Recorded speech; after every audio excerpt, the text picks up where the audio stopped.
Ladies and gentlemen, boys and girls, welcome back to another episode of the All We Do Is Talk podcast. I'm here with Moody and Isaiah and special guest from Logan. How we doing today, guys? Hey, straight from Hawaii, we got Logan here with us. How you doing? First time on? How you doing? Plug the socials. Plug the socials. I have no socials to plug, but it's very Stop the cat. it's very nice to be here. I'm glad I could be on such a prestigious and illustrious podcast, and I hope I bring some perspective to the show. And that's what's up. And what were you doing this weekend? You actually got to? I got to go see my Tampa Bay Buccaneers get whooped by the Washington football team. We have that in common. We both saw that this year. Fuck FedEx Field. It's a bad field. Well, Eric, you and I are enjoying a Victory Tuesday, Eric. So how are you feeling about yet another W for the season? We back. Let's go, baby. But yeah, so let's start it off. Let's go all the way back to Thursday night down in Miami, where the Dolphins had possibly the upset of the week, 22-10 over the Ravens. Yeah, you can say that. Upset of the week, I can rock with it. Definitely didn't see it coming. I thought Baltimore would go into Miami and storm them. But before the game, I was telling Moody that me and him both agreed that the game plan for stopping Baltimore is the opposite of that cover two shell defense. You should attack Lamar Jackson and blitz him and force him to make passes under pressure. And that's what Miami did. They blitzed DBs and linebackers all nights, and they gave the Baltimore offensive fits. And as soon as they got behind, the receivers started dropping passes. Mark Andrews was good, but for the most part, they just contained Baltimore. I was shocked, but they have two good corners in Byron Jones and Xavier Howard, who picked up the put-away fumble, scooped the score, and they just got the job done. So small, minor hand clap for Miami for, like the 49ers we'll talk about later, putting some pressure off their coaching staff and front office to get kicked out. And, ugly performance from Baltimore. And good game by Tua coming in off the bench for the injured percent. Yeah, last year that game was 59-10, or 2 years ago. It's 59-10. Lamar got his MVP candidacy going with a perfect passer rating, and Miami stepped up and showed some pride. And we all appreciate when a bad team like that, decides to show some pride and not go get their ass beat in the football game. Miami's defense was awesome. They blitzed Lamar Jackson the entire game, 6 guys on the line of scrimmage, plugging the A gaps, making sure Lamar had no rushing lanes, and he couldn't just stand in the pocket and deliver the ball downfield. The receivers weren't open. A great coaching game plan from Flores and the Miami defense. Tua did just enough on offense. They made some explosive plays. And when Baltimore got back in it, Miami, like Washington football team, put on a put-away drive, touchdown to end the football game. And definite GOAT of the game, just for my fantasy team-wise, Mr. Mike II, who led the Dolphins in targets and didn't catch a single pass. So that's great efficiency. But now for you, Logan, my question is, you could go ahead and talk about the game. But you could, since it's mid-season point, you could talk about how you feel about how both of these two teams have been going this year.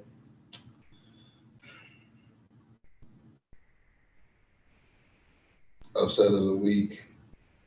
I think it's very telling that the Ravens aren't really able to get anything going if Lamar's not able to get anything going. Yeah, but we've been saying it. We've actually been champions. They live and die by Lamar. I think that they need to go back, reassess, and come back with a new game plan that it's just not working right now. They can't.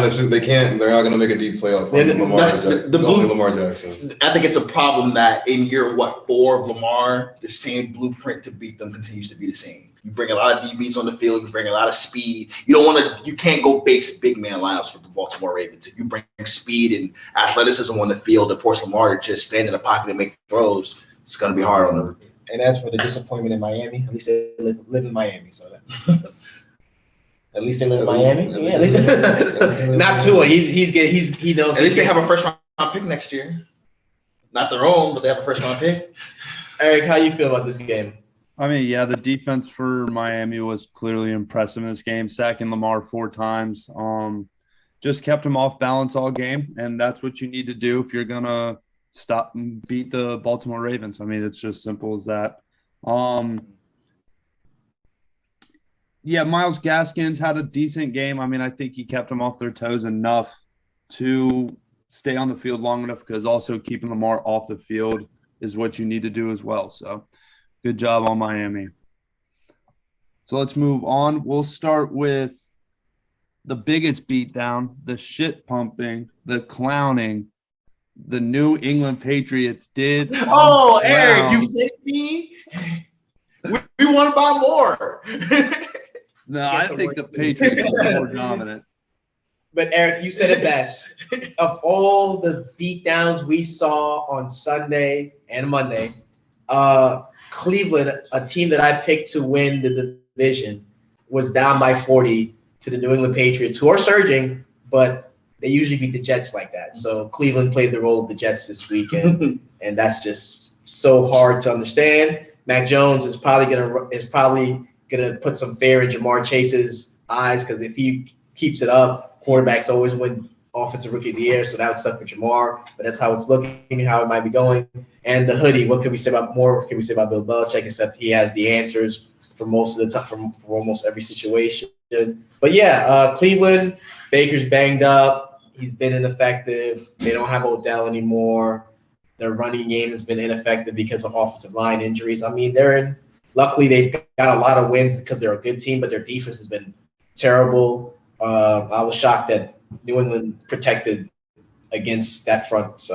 Just shocking all around, just handled. Well, we knew New England had a good offensive line. I think the biggest problem is the Browns' inconsistency on both sides of the ball. Some weeks their offense is dynamic and they run the ball well, and Baker's killing you with play action, explosive plays down the field. The next week they can't do anything, and the same goes for the defense. We've seen them shut down Kirk Cousins' offense. We saw him give up nearly 50 to Justin Herbert. Like they've got to find some consistency on both sides of the ball. Like they have been hurt, but JLK's back. Judge Wills played on Sunday. They're really only missing a couple of guys.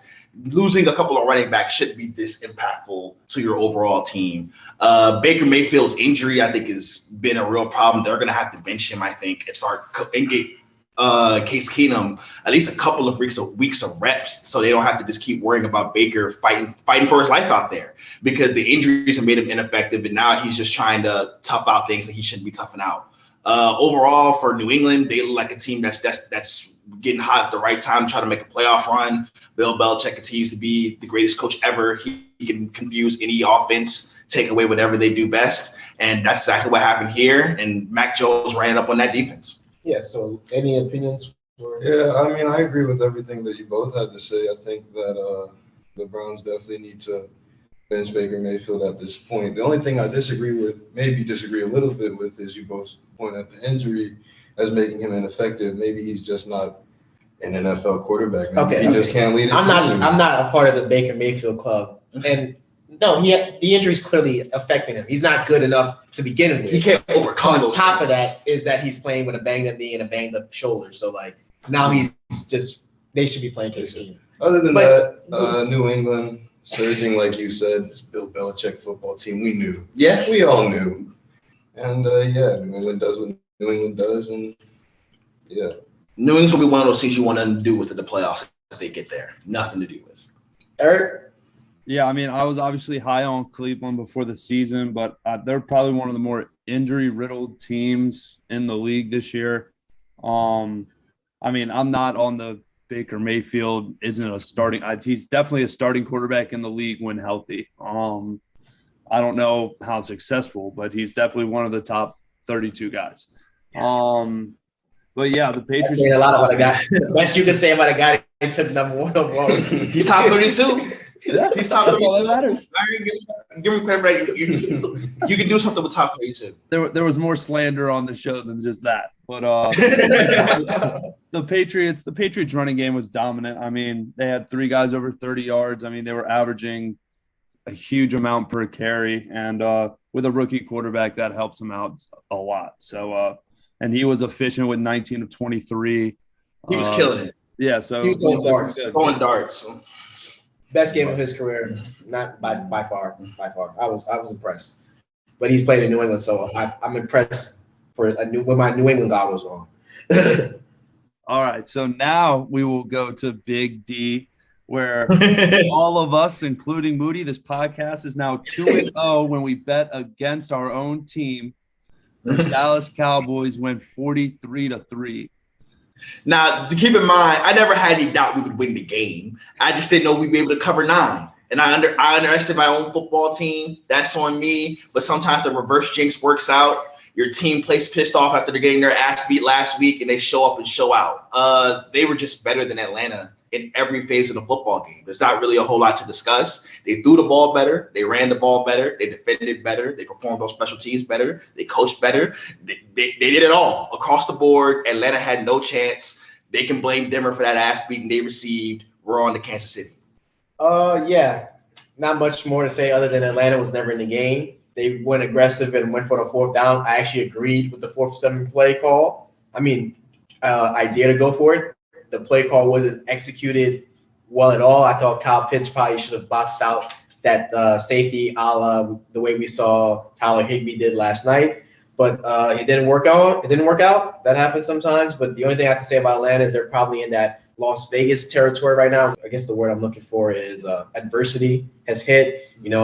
What's it called? Stepped away. What's his name? The receiver? Calvin Ridley has stepped away. That's probably their best player on their team. And right now they're just being held together by Matt Ryan and an inexperienced coaching staff. So it's going to be tough for them. They've got half of their wins have come from teams that play in New York. So maybe they really aren't as good as we think. And not much more to say. It's good bounce back win for the Cowboys. And Atlanta's got to go back to the drawing board and figure out how they want to finish this season out.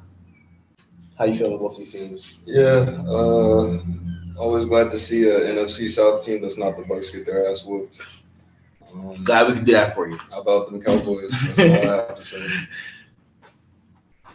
I think the thing that stands out the most is 29 points in the second quarter. That's just that ended the game at halftime. So, and holding them only to Micah Parsons had a great game. They're starting to look like a real playoff threat to make a deep run for sure. And the Falcons are gonna Falcon. So so we'll go to Logan's Pain next, where Washington has probably the number 2 upset of the week, beating the Bucs and my MVP candidate 29-19. You were there live. Tell us about it. Just to start, the most painful part of this whole experience was just losing Vita Vea on the last play of the game. We literally got him back. He's playing great. Ooh, the Giants playing Tampa Bay next week. He's just, great player, great guy. You hate to see it. All that stuff. That's how much I hate to see it. I'm sorry. This is the perfect week Vita Vea for you to take a week off. And they said it's nothing major. He just a little bit of time he's got to miss. And then, like everybody saw, it just came down to that last drive. We just could not stop them. It seemed like we couldn't stop them all day, and we couldn't stop them when it mattered. We couldn't get any pass rush. I didn't see Shaq Barrett do anything all game. He's had a quiet season after getting his bag. We looked sluggish. We looked like we didn't come to play, like we didn't really come to compete. The penalties are still bad. The penalties are bad. We are a dumb football team. Bruce Arians says that's a sign of dumb coaching. I can't speak to that. Hopefully we can get all the issues sorted out. Hopefully we can get back on track. Yeah, the biggest thing that I took away from this game was how competitive Washington's defense was with Tampa Bay. So clearly they've got a defensive game plan that works. So it might not matter for them in the future, but I'd like to see how that plays out in the future when other teams watch this film from this game and the last playoff game against the Washington football team, because they've struggled. And the other thing is that they can't stop Taylor Heineke for whatever reason. And until last night when we watched San Francisco's drive, and I actually forget about it. Washington had the best drive of the season, a touchdown to put the game away, start a 90-yard drive, backed up, and go all the way and drain all the clock is just exactly how you plan it up, and that's why they won the game. And as for Tom Brady, don't think I'm letting him off the hook for those 2 terrible interceptions. The second one was definitely his fault. And he tried to play hero in the end, but all of a sudden, no Gronkowski, no AB, and it's not so easy to play hero for Mr. Tom. Yeah, the Bucs are clearly a beat-up football team right now. No Gronk, no AB, like you said. On defense, they're missing a couple of corners, safety. Vita Vea obviously got hurt at the end of the game, and so this isn't the same Bucs. We don't make excuses for teams in the NFL. This ain't the same Bucs that won the Super Bowl last year, but obviously they had no business losing at the Washington football team. They almost lost them last year. I think the biggest thing for this one, it was the best game of the season for Jonathan Allen. for the Washington football team. He whooped Alex Kappa and Jensen in the interior of that offensive line the whole game. And you know the best way to beat Tom Brady is interior pass rush. Both of his picks came off of interior pass rush, and that's how they got the job done. Those extra couple stops were just what they needed. The offense put enough points on the board, and then, like we've all talked about, 10 minutes and 46 seconds of fourth quarter clock and a touchdown that ends the game. Tom Brady had just scored. If they got the ball back, Tom Brady would have won the football game. Washington's offense did a great job closing the door. And before I move on, we move back to you, Eric. The last thing here is next week the Giants are playing the Tampa Bay Buccaneers. So me and Logan might as well seal it right here. We're gonna put 50 on the game. I'm gonna put 50 on the Giants. He's gonna put 50 on Tampa Bay, and we're gonna seal it in. Straight up. Straight up. You're wild. No points, no nothing. It's always been the plan. It's always been the plan. And how do you feel about this game, Eric? I mean, it was all right. I mean, Tom Brady, yes, those interceptions were bad. I mean, this is an inexcusable game for him. Definitely, this was a rough game personally for my picks because RIP, my defensive player of the year, Chase Young, he tore his ACL. That's a shame. And then my MVP candidate didn't back me up either. But, Tom always bounces back. He'll get it. But he likes diversity. And somehow Taylor Heineke goes in God mode for the Tampa Bay Buccaneers. So let's move on. Let's go to Nashville, where the Titans edged out the Saints 23-21, and by 1 point cost me around $250 on Sunday. Oof. Man. Now, just Sean Payton continues to be super duper impressive with how he's able to piece together that Saints offense. No Kamara, no Michael Thomas, obviously no Jameis Winston, Drew Brees, anybody. And the offense just continues to churn. They continue to put points on the board. They give their team a chance to win every week. It's fantastic about what he's doing. It sucks that they're dealing with so many injuries on the offensive end. But as an NFC contender, I can't really complain too much about it. On the other end, for Tennessee, they have by far the best resume in the NFL. If this was college, they'd already be in the BCS Natty. Like, they would already be voted in. They'd already have a spot because they've ran through every good team in the league, it feels like. And half of it's been without Derrick Henry. Their defense has really, really stepped up after a slow start and completely changing their personnel. I think Mike Vrabel is the clear-cut coach of the year because their offense is just average, and yet they're 8-2 because their defense has shut down high-profile offense after high-profile offense. A horrendous roughing the passer call probably saved Tennessee from getting out of here because New Orleans obviously had a turnover in the end zone that would have changed the score of the game. But overall for Tennessee, just another good win, and they're trying to go. If they can find a way to get a bye week and get Derrick Henry back for the playoffs, they could be in the Super Bowl. Yeah, this is the game that's confused for good, competitive. Yeah, it wasn't a good game at all. This was mash unit versus mash unit. Two injury-prone, banged-up teams, but luckily for Tennessee, their quarterback was out there. So he used his clout to get a roughing the passer call, which is the difference in the game. The Saints had a chance at the 2-point conversion at the end of the game. They had a false start, so that just throws everything, all the good things they were doing away. Also had a bad fumble to start on a kickoff return.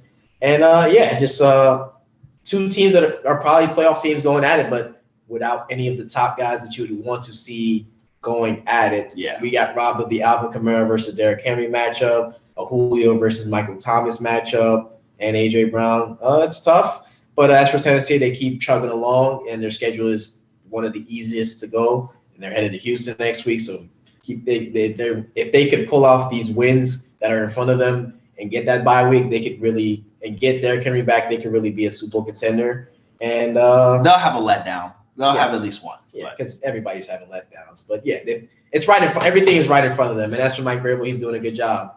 How do you feel about these two teams? Yeah, good football game. One that you hate to see your team lose. They're able to just edge it out. And, yeah. Go ahead, Eric. Yeah, I mean, I'm surprised they won with A.J. Brown having only 4 targets, 1 catch for 16 yards. I mean, it's amazing. They were clearly in their defensive scheme saying this guy will not beat us.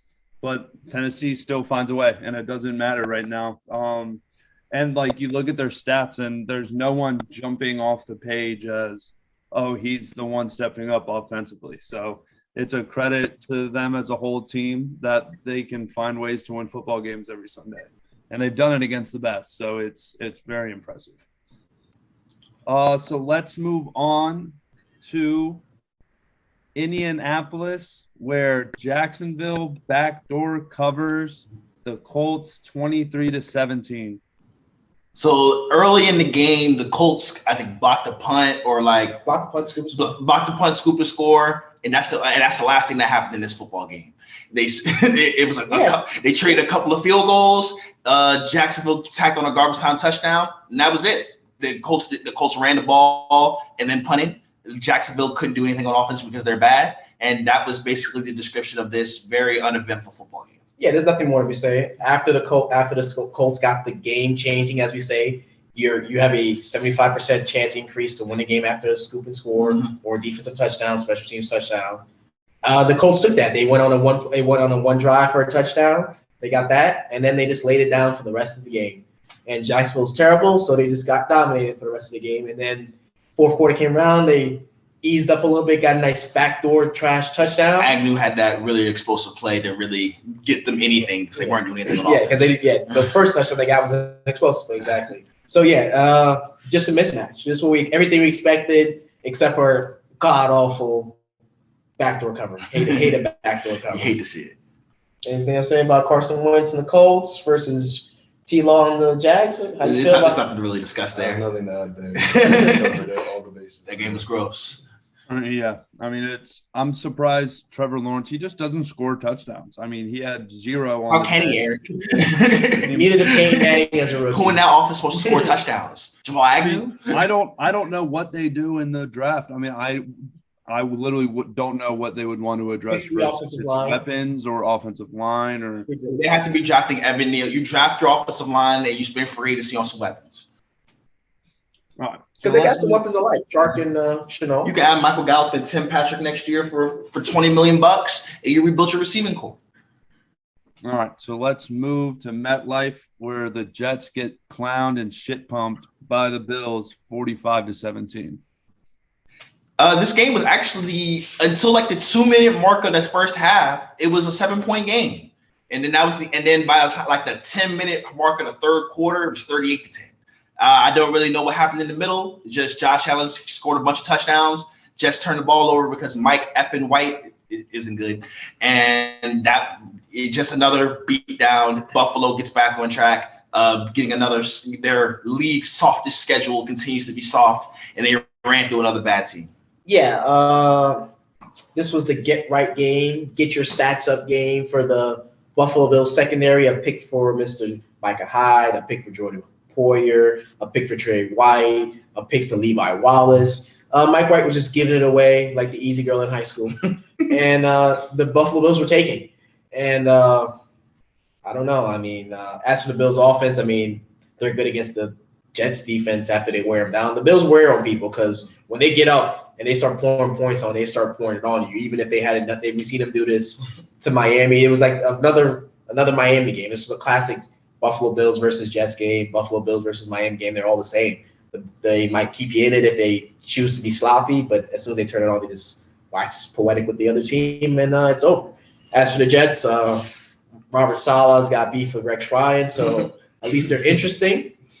And the Bills continue to take advantage of an opportunity. Good bounce back win after the Josh Allen Bowl. I think we can assume Zach Wilson will be back next week. Oh yeah, no more. Mike White said he should have been the number one pick. No, he was talking. He was talking in reverse order. If you pick the draft from reverse order and they pick the last guy first, Mike White could have been that one. And his opponent, who probably should have gone number one in that 2018 class, Josh Allen. So he was half right. Someone playing quarterback in that game should have gone number one. Anything to say about either of these teams? The Jets are the Jets. So we're just talking about Buffalo. Like the Bills bounce back. They're actually my AFC favorite. So glad to see them get back on the horse. Okay. Eric? Yeah, I mean, I think this game definitely puts Josh Allen in my top 3 this week for MVP. Finally, I think a huge, big numbers game for Stephon Diggs. I feel like he hasn't had one of these type of games this year, but his, effect on the game has still been there. He had 8 catches, 162 yards, and a tutty. I mean, I think that was his first, like, in fantasy terms, like, boom game of, like, the year. So let's go to the last 1 o'clock game on the slate. The ugliest game of the day. The cover gods going to Pittsburgh and kissing their sister with a tie against the Pittsburgh Steelers. This was my lock of the week, so I gotta take an L for that one. But on Sunday morning. I mean, when I went to bed Saturday night, Ben Roethlisberger was starting quarterback for the Pittsburgh Steelers, and when I woke up, he was no longer playing, and that definitely changed the dynamic of the game. Because Mason Rudolph is abysmal. He's somehow How's he been in the league for so long? He's somehow worse than Ben Roethlisberger. They couldn't do anything. Missing Chase Claypool as well. They were able. The Detroit Lions were able to just load up on Najee Harris and make Mason Rudolph beat him over the top. He couldn't. Some guy named Gordon Eagle, I can't even pronounce his name. I'm not going to try to. Broke an explosive run, sent Minka Fitzpatrick to his knees, and that was the big play that Detroit needed to stay in the game. Both sides just turned the ball over like 3 times in the last 5 minutes of overtime, and we had a nice ugly tie. Yeah, I mean, I'm gonna give Mason Rudolph some credit. He did complete the pass to a tight end who got tackled in the field goal range. He just decided to fumble. Yeah. And I will give Jared Goff a pass because he got his team in field goal range, like 48 yards, and his kicker had no chance. And no one ever thought they were going to make this. So this is what I was expecting. And when we found out that Ben Roethlisberger was out, I only expected it even more confidently. The worst game of the season. Just 2 teams that don't belong playing in the playoffs, but Pittsburgh's Pittsburgh, so they get to go to the playoffs, and Detroit's Detroit, so they might not win a game. Yeah, this is what you get when you get 2 teams that not much talent was on the football field. Neither team wanted to win that game. Like both teams were like, here, you take it. We don't want nothing to do. On the bright side, Pittsburgh's defense is staying healthy, so no major injuries. And Detroit's offensive line got healthy. TJ Watt did leave with a hit. And for Detroit, their offensive line got healthy. So now they've got Panay still back at right tackle, Decker back at left. So they can protect. As for Jared Goff, he's going to continue to search for that elusive first non-Sean McVay win, and I wish he's best. He got halfway there. Anything to say about Pittsburgh? Because Detroit's irrelevant. They're just a couple of guys. Nothing. Pittsburgh's pretty irrelevant too. It wasn't good football. I mean, with that offensive line being healthy, I mean, you had a good rushing day from DeAndre Swift. So I guess for the Lions, that's good to see. But yeah, Mason Rudolph is just bad. He threw the ball 50 times. Why? And Myles Garrett himself had the head with a helmet. How good can you expect? How good can his mental faculties be? He was playing NFL good. Like he didn't look like Nathan Peterman out there. He's also playing Detroit Lions. That's barely an NFL team. Next game. I guess we'll go to my lock of the week. That was not the lock. The Minnesota Vikings go to LA and win 27-20. Minnesota found one team that's worse than 1-score games than they are, and that's the LA Chargers. The LA Chargers defense, they have a lot to figure out, especially with their ability to handle the run game, because that's becoming a bigger and bigger problem. Now they have to overcommit. They have to get out of that too high safety look, and it allowed Justin Jefferson and Adam Thielen and Tyler Conklin and Kirk Cousins to get going, and they killed that secondary. They moved the ball up and down the field. LA had a hard time getting stops. On the offensive end, Justin Herbert has gone from explosive downfield playmaker to more of a dink and dunk type of offense. They can't get Mike Williams involved anymore. Teams have taken him out, and they're allowing Keenan Allen to beat them with some paper cuts. They don't really run the ball that well with Austin Eckler. They're a team they're on a slide right now. Bill Belichick kind of exposed what you can do to them. Baltimore as well. You can out physical them. And they've lost some teams that have been able to just beat them up, out physical them on both sides of the ball, especially on the line of scrimmage. And they got handled by a decent, not great Minnesota football team at home. A surprising result. Yeah. Earlier in the season, I was questioning how good this Chargers coaching staff was, and it came out hot. But after that 4th down, the game where they went for all those 4th downs and didn't get it, the coaching staff has just kind of spiraled back into, this is just a first-year coaching staff. Mm-hmm. And I did think they should have traded for Akeem Hicks because their run defense is atrocious. So that's going to be matchup dependent. If the team can run on them, like Minnesota, who's okay with just running the ball every time, that's going to be a problem. And as soon as they came out of that cover 2, now play action passing over the top of your head. So they're going to have to get their offensive philosophy back in order because their passing game is whack. It's very short. It's very dink and dunk, New England Patriots like, but I don't think the person calling it is Josh McDaniels, and you don't have Tom Brady, who's ran it his whole career, running it, so it doesn't look as good. And I think it's not getting the most out of the receivers they have, like Mr. Guyton, who was having a big season last year, has been a non-factor this year. Maybe he's been hurt a few times, but I thought that's a guy that I thought they'd be trying to get involved. And now they throw the ball to tight ends excessively. And so, and like guys that are worse than Jared Cook. So so they're throwing the ball a lot of times to tight ends that are like excessively not supposed to be getting throws. I think over the last month, Justin Herbert's last in air yards per attempt. They're not getting the ball downfield. And as for Minnesota, they're the only team that's led by 7 in every game they've played. Yet they're only 4-4, or now they're 5-4. 5-5 probably, because week 10. So they might have put a bye.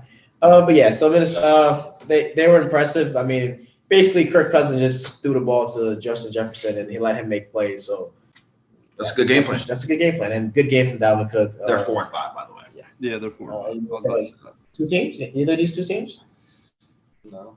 LA doesn't interest you and they pique your interest in any way. They're not going to do anything this year. You know, I mean, I picked them to go to the Super Bowl. I picked them to go to the Super Bowl. I agree with you, Logan. They're a year away. I still believe in them. I just think they got to greatly misled. I think they got to avoid Tennessee, avoid Baltimore. But if they played like New England again, I think they could get them. What about like a Pittsburgh or Indianapolis? I think those are some rough matchups for them too, though. Jonathan Taylor, Najee Harris, good defenses. The AFC's stacked. That's the only thing against them. But if they can play Kansas City, like if they get a team that plays like them, they can beat them. Eric, anything else to say about this game? I mean, yeah, I think some people jumped the gun a little too early on the Chargers after like week 7 or so, or whenever they were like one of the top teams in the league. They beat Kansas City, that's when everybody did it. Yeah. It was whatever came. They did something before the the Browns game, the 47-42. So yeah, they had peaked. They looked really But, so it's in there. It's just they're young. So yeah. I have a lot of fantasy stock in this team. There's one league where I have Justin Herbert, Austin Eckler, and Keenan Allen. So if they could keep scoring touchdowns, Austin Eckler, keep doing your thing, I would appreciate it. But Minnesota, I mean, Cook had a good game. I mean, he's been kind of slow this year. Has he been hurt this year? He's just Jared Cook. He has been hurt because that's what Dalvin Cook goes through. But are you talking about Dalvin or Jared? Dalvin. He said, yeah. Okay. All right, Dalvin. Yeah, Dalvin's been dealing with some, I think, lower body issues because he always has lower leg issues. Oh, okay. But, yeah, I mean, that game, my television wasn't on this game, so it doesn't matter. So, speaking of the game that was on my television, my Carolina Panthers go to the West Coast. Cam Newton is back and beats the Arizona Cardinals 34-10 and never was in doubt. This game was the definition. It's a week-to-week league in the NFL, especially in the month of November. This has been the dog days. Upsets are galore. Underdogs are over 500 each of the last 3 weeks. And this is another one right here. Probably gave too much respect for Colt McCoy. There's no way he should be getting 10 points against anyone. I should have thought that last week, and I paid for that. That's a bad call. Carolina's defense was outstanding. They flew around, shut down the run, picked up, forced Colt McCoy's life to be a living hell with furious pass rush, great coverage down the field. I obviously know DeAndre Hopkins makes life a lot harder for the Cardinals to be able to create explosive plays. And then, like you said, Cam Newton, the big story of the day, converted a couple of red zone touchdowns, which was a problem for the Panthers offense throughout the season. So being able to have that big body guy who can punch it in for you can get the job done. Also, maybe we've seen the resurrection of Robbie Anderson. When Cam Newton gets comfortable in this offense, maybe they can get their receivers going again after a long spell of their offense struggling. But overall, just a fantastic bounce back win for the Carolina Panthers. They really needed it. And now they're in the driver's seat for the 7th seed. I mean, yeah, big bounce up. I thought the Saints are above them, but the Saints. They beat the Saints. Okay. Oh yeah, they did do that. Big bounce back win that the Panthers needed. as for Arizona, I mean, they went 1-1 with a backup quarterback, so you can't be mad at it. So they probably weren't never going to get it. But and I'm actually kind of surprised too because we saw this Colt McCoy do this last year, and so it's a backup quarterback, so he's not going to give you that perfect. They should be happy with their win every over multiple stretch of weeks. But other than that, Arizona's defense, it's always looked a little iffy. For some reason, they struggle with the quarterback run, which was weird because they have so much speed, though. So they're not physical. And a lot of guys getting to the edges, and that's kind of scary if you're not going to be because how small they are. Teams can get to the edge, and then they find that you're small, and then they can just run it up the middle. They can be matchup dependent, which I think they are. JJ Watt too, so he's huge against the run as well. I think they'll be fine. We'll have to see him. They weren't playing without their two best players, so it's hard to gauge when they're Kyler Murray and DeAndre Hopkins. So two guys who are top 10 in their positions undoubtedly. And so we'll see how they look when they come back. As for that, all eyes will be on Carolina versus Washington football team next week because I would like to see if Ron Rivera is out here trying to expose Cam Newton, and I want to see how good Cam Newton still is against a coach who's been passing up on him for the last 2 years. Anything to say about either of these teams? No. Go ahead, Eric. I mean, our defense is elite this year. I mean, I think defenses are year to year. So when you have a defense like that's so collective together for a year, I think you need to push in the chips a little bit more, and I think that's why they picked up Cam. I mean, they're second in total yards, second in passing yards, fourth on third down, and seventh in total points given up. I mean, that signals that you can go and stop anybody, and they've done it on the road. They've done it at home. Anybody, Eric? Anybody? Well, there's tens, but it happens. It's an offensive league now. Eric, y'all been great in 8 out of 9 games on defense. Yeah. Got to give you a lot of credit for that. So, I mean, I think Cam is the jolt that we need because now I have a quarterback that I can trust again. To not be Sam Darnold. So yeah, I'm excited. I mean, we'll see how long it takes for him to fully get in the system and all that because it's completely different from when he was there with Ron Rivera. But I think each week you'll see more and more until probably in 2-3 weeks he'll be fully in there doing it all. So yeah, great win. I'm glad it happened. And that was a game that I marked up earlier in the year as a loss on this hard back end schedule because their front of their schedule was much easier than their back half. So way to pick up a win where I had a loss, but they've lost where I thought they would win. So let's move on to Mile High, where the Eagles beat the Broncos 30-13. Yeah, just back to the theme of it's a week-to-week league. The Denver Broncos decided to spend last week in Texas spanking the Dallas Cowboys like they weren't shit. Then they go home to play a bad Philly team, and they got spanked like they weren't shit. It's just what happens on a week-to-week basis. They got handled. I don't know if they got spanked. They got spanked. They never really looked competitive in that football game. Before the play that we will call into question happened, the Broncos were driving to go to take a lead.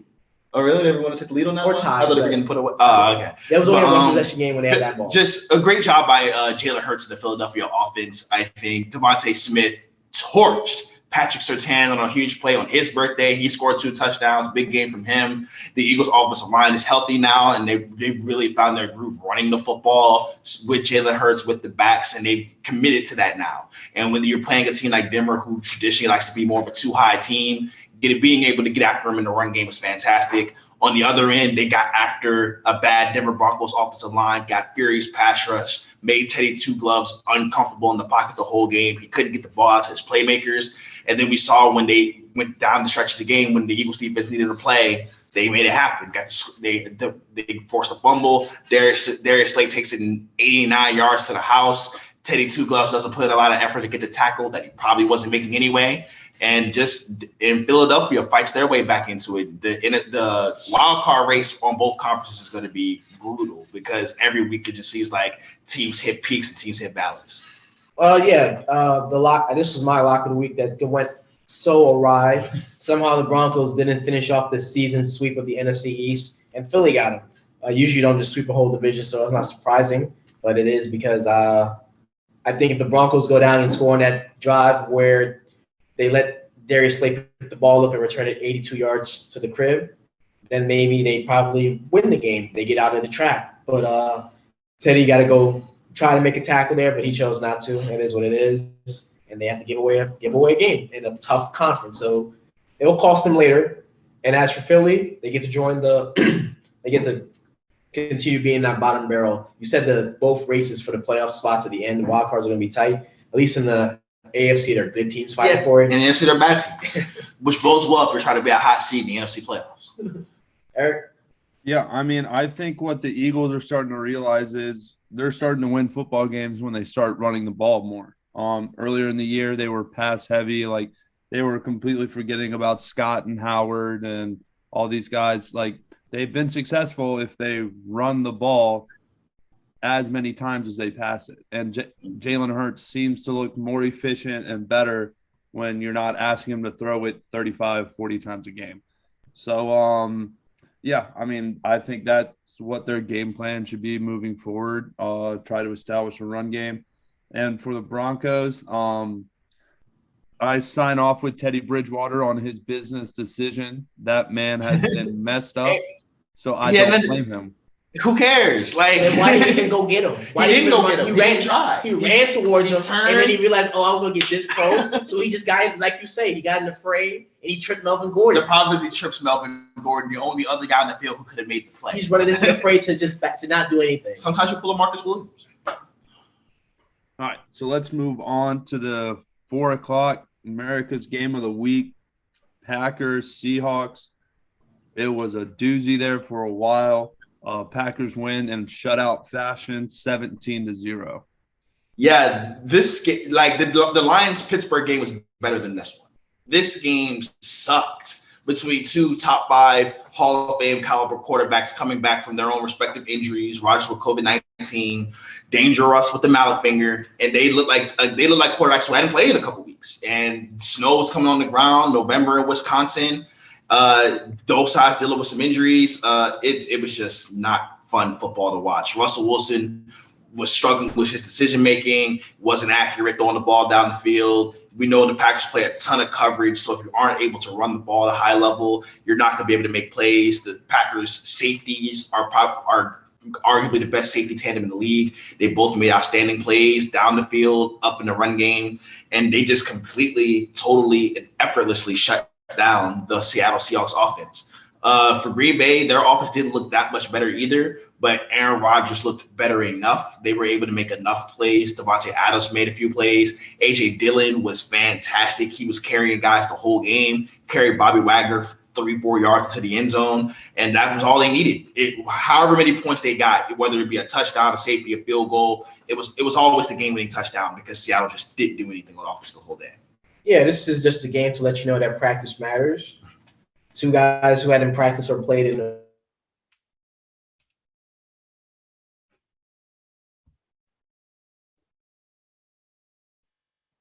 Stop. If you can hear me, stop.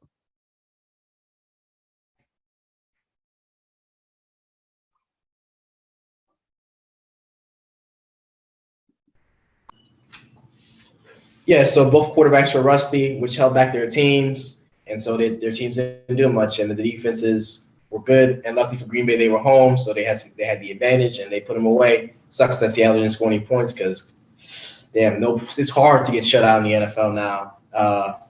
Tough. Good win for Green Bay as they're trying to. They win when they need to. They just always get. They just get win. They just roll. It's easy. Green Bay gets more wins that they don't deserve in the regular season, and it definitely turns the other way in the playoffs. They're the NFC Steelers. Aaron Rodgers just continues his ownership of Russell Wilson since the 2014 NFC Championship game. I think he's won like 5 in a row. Which doesn't matter because he can't touch it. Russell won the NFC Championship game. Yeah. Not Aaron's fault, but yeah. My only question for you is, do you think any of these quarterbacks will be on their teams next season? I think Russell Wilson will be. I think Aaron Rodgers is out of there. I agree 100%. So they might be both out. Eric, because you want him to be a Giant. That's what your hope is. You hope Russell's a Giant. I mean, I look back. I rewatched last week's pod, and I'm listening to my talk about the total in this game, and I'm like, Yeah, they're both coming off of not playing, blah, blah, blah, all the way rusty. Over. I don't know what my explanation. When the snow started hitting the ground, you could have thrown that out the window. Yeah. My explanation should have led me to under, but I took the over. But, yeah, I mean, not a pretty football game whatsoever. I mean, Russell clearly looked out of it, wasn't efficient, 2 picks. Aaron Rodgers, no touchdowns and a pick. I mean, brutal. So, A.J. Dillon, I put you in the starting lineup for this week. Please do this again. So let's go to the Monday night game where the Chiefs clowned the Las Vegas Raiders 41-14. Vegas, like all I needed y'all had there was a job. Wait, pause. Because I said all Vegas had to do was come out and play the same game plan. Yeah, that's the point I was about to get into when they beat the Chiefs. Vegas, everyone, there was a league collusion about what the game plan was. Play cover 2 high, all the way back. Force Patrick Mahomes to force balls in the windows, and you'll be fine. They won't find their rhythm. They'll keep struggling every week, and the Cowboys are coming up on the schedule. But somehow, some way, Vegas decided we are going to be the one team that plays them differently. We are going to play cover 3, cover 1, single up, and we're going to make those guys make plays. And Patrick Mahomes, Tyreek Hill, Travis Kelce made a bunch of plays. They got manhandled because they played a poor game plan, and they allowed the Chiefs and Patrick Mahomes to find their rhythm. Patrick Mahomes started making all the dangerous throws that he had been getting picked off with all year, started turning into tough contested catches again. They found Tyreek Hill was just running wide open on the back end. They found Travis Kelce underneath, making plays, getting big yak yardage. They ran the ball decently well, too. Their defense played a really good game and got stops.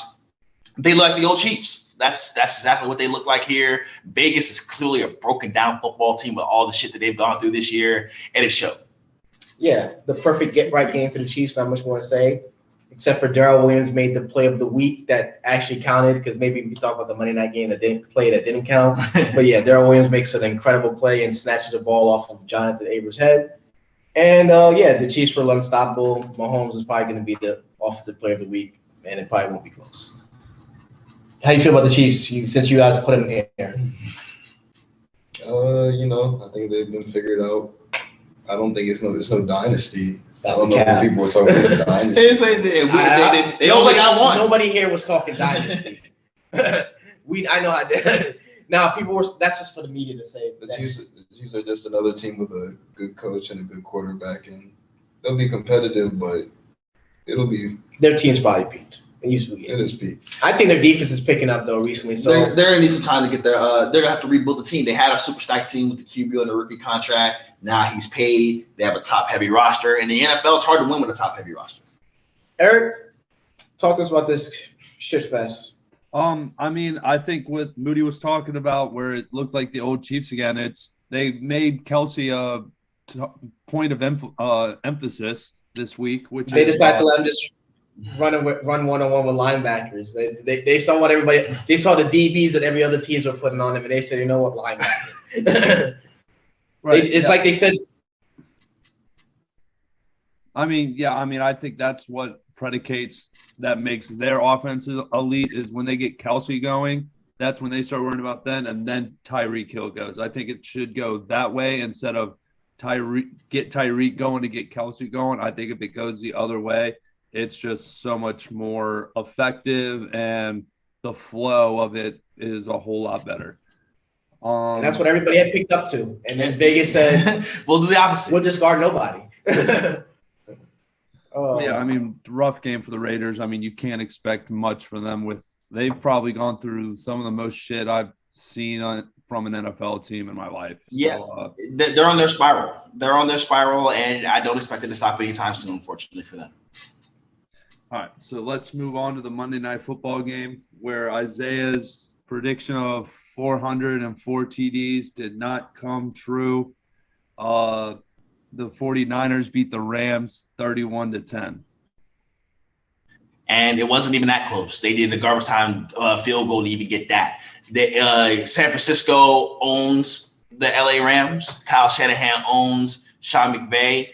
And I guess we should have seen that coming from the way they performed in this game. They just bullied them, just beat them with physicality. They ran the ball all different ways with their their signature outside zone, but they beat them up the middle too, some counter plays, and that's all they did all day long on offensive end. They just ran it down their throat in different ways on different sides of the field, and the Rams never really found a way to stop it. When they did try to load up and get on top of the run game, that's when Jimmy Garoppolo hit them with the play action. They couldn't tackle Deebo Samuel in the open field to save their lives, and it was just a very, very strangely rough game for their defense. Offensively, Matthew Stafford has hit his first adversity of the season. They've hit a little bit of slump on their end. Obviously, Robert Woods tearing his ACL on Saturday is devastating. That I don't think it can be undersold enough how important he was to their offense, because he's been in it for the last 5 years, running the same position, running the same routes, running the same jet sweeps. Like, they know his role. And now they have to completely reinvent it with Odell, Van Jefferson.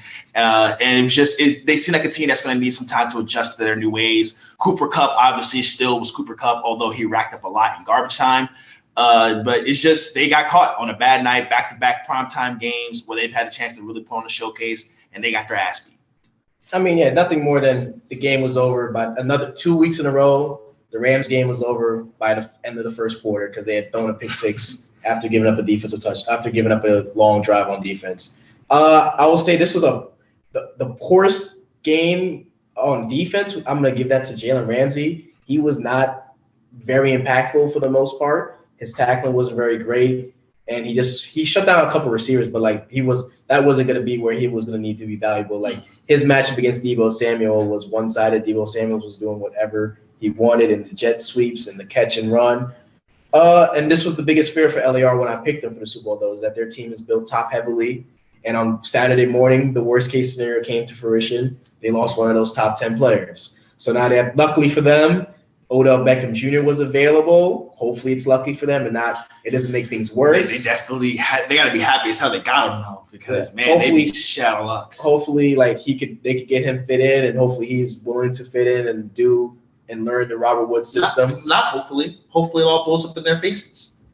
Stop the cap. You're an NFC team fan. You don't want to see him succeed. I picked the Rams to score the Super Bowl, and I have money on it. So no. Hopefully Odell is a benefit to them, and he is not me and Odell gonna have even more beef if he costs me money now. But hopefully he gets to fit in. We saw the miscommunication down the sideline. They were forcing the ball to him already. I guess when Odell shows up, he forces the ball, and it turns into bad picks. It's in the contract. And other than that, the Robert Woods injury is devastating because they have 10 good players, and when you take one of them out with an injury, you're one more player away from being out from being what the Chiefs were a couple weeks back. Hopefully they overcome it. But after San Francisco, they had the infighting. They heard the rumors that there was a schism between the coach and the GM, and a good win against a solid top team in the NFC is always going to do good for Shanahan, who's trying to turn the season around. And they're not out of it. They're also in that race to be one of those bad NFC teams that makes the playoffs. And I think they're better than Minnesota, so I think they're probably in the lead, in my opinion, right now. Anything to say about these two teams? NFC West teams, come on now. After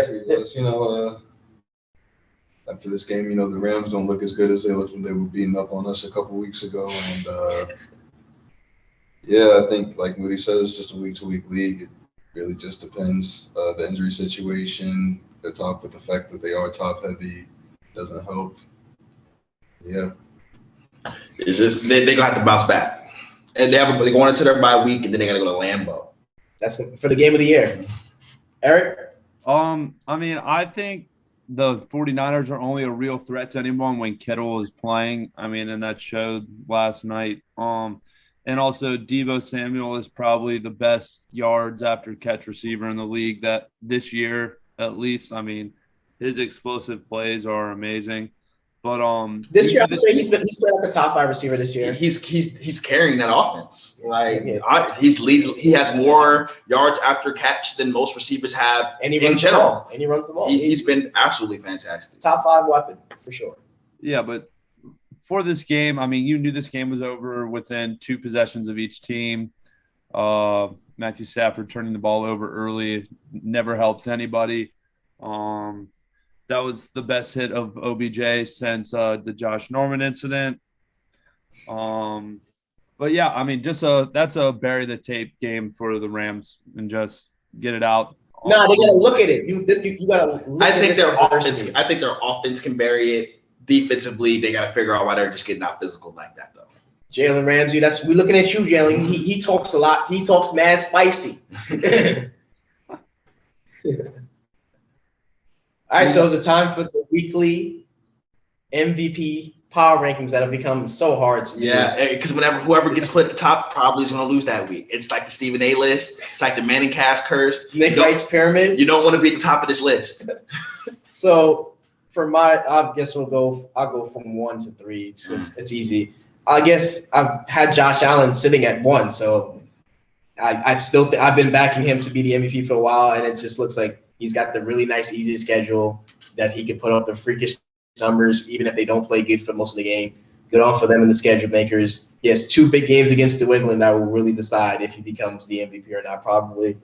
At number 2, I guess I've got to stick it out with Matthew Stafford through these 2 bad games and hope that he doesn't keep this streak alive. But, man, he's falling because 2 bad games. But hopefully for him, they can get Odell involved and they'll fix that situation. And I'm also going to put some Sean McVay. Let's get the offense going again. And then for 3, because I could finally kick out Tom Brady, I could actually move Dak Prescott to 3 and put Dak Prescott at 3. And I can confirm that this year, Tom Brady and Aaron Rodgers will not be winning the MVP, which is all that matters because I'm not a big fan of it. I don't know if you can confirm about Aaron Rodgers just yet. So because I'll let the woke COVID. How do you allow bad games for your MVP front runner, but someone else has a bad game and they Tom can't? Brady's had 2 bad games too. Yeah. But you're Tom saying Brady's there's a 1. Huh? And guess what? Matthew Stafford still beat Tom Brady, so that could keep him above him for the rest of the year. And they got more wins and less losses. So that's Tom Brady doing the job himself, which is all that matters. But he'll still probably win the Super Bowl in the end. So what does it even matter talking about Tom Brady? It's going to be a lot of splitting hairs, honestly, when it comes to this list, just because all the good teams are just right there, bumped up. No one's really separated from anybody. I'll go 3 to 1. At 3, he'll be the first time for 3 on my list. I'll put Mr. Josh Allen. Like Isaiah said, he's going to have an easy run to the path because he's got no real competition. We'll see how they deal with New England, and they do have a late game against the Bucks, so we'll see how he performs there. But other than that, he'll be putting up easy numbers and probably winning just off of the back of his team's talent. But I'm not going to reward him for beating up on a bunch of bad teams in the schedule. He carries his offense. That's because they choose to. Zach Wilson. They had a good running game against the Jets. They've been running it decent. They did anything they wanted against the Jets. Now, you don't talk about their defense that just shuts down people. He doesn't have nothing to do with that. At number 2, I'm going to put Dak Prescott. After 1 bad game for him, he bounced back in a gigantic way. He's top 3 to top 5 in all the QB categories. He deserves to be right here on the list with a 7-2 record. And at number 1, I'll keep Aaron Rodgers at the top of the list because his team continues to find a way to win with him. They lost the only game they played without him. He's against the Chiefs. And that's totally fair. But they only scored 7 points, and that was in garbage time. Like, they really showed how much they rely on Aaron. And he had a rough day. He scored 17 points in garbage time. He had a rough go a bit on Sunday, but his team found a way to win, and that's going to matter in the MVP race down the end of the stretch. And plus, the snow probably had a lot to do with that. So yeah, Aaron, Dak, and Josh Allen as your top 3. Do you want to just give us your favorite right now? I'm gonna rock with Matt Stafford. You got to put respect on his name. That's y'all ass. I agree with you because I have money on that too. The money's on Stafford. Go ahead, Eric. Give us your list and take us home. Yeah, I'm probably not having Tom Brady in my list this week, but he's 4. He's 4 right now. So just because you have to hold on. Yeah, so I'm gonna go 3, Josh Allen. I think he's getting right back in this race. He had a great game this week. 2, I'm going to go Dak Prescott. I mean, leading one of the top offenses in the league. I mean, no, Eric, the top offense. The Bills are just as good. First in points, first in yards. The best offense in the league. He doesn't run the ball. He doesn't do the running the football part. He don't have to. He just throws it. But that accounts for the offense. So he don't get the 200 yards rushing. He just hands it off to that. That includes the offense. So like, yeah, he go ahead, Eric. You good? But one I'm going to put Aaron Rodgers. I mean, they're the 1 seed right now, right? Yep. So I mean, that's win games. If you are a 1 seed, you're a great likelihood to be an MVP as a quarterback. So win games or don't get caught lying to the media. He got caught lying to the media. They won't let him win. I don't care about him being caught lying to the media. They vote for the award. These are my MVP awards. This is the rankings I'm voting for. They look so amazing on Sunday. They won the game. Yeah. Check back in with the podcast. We'll be uploading it probably Friday or Saturday for the predictions of Week 11. But until then, we'll see you next time, guys.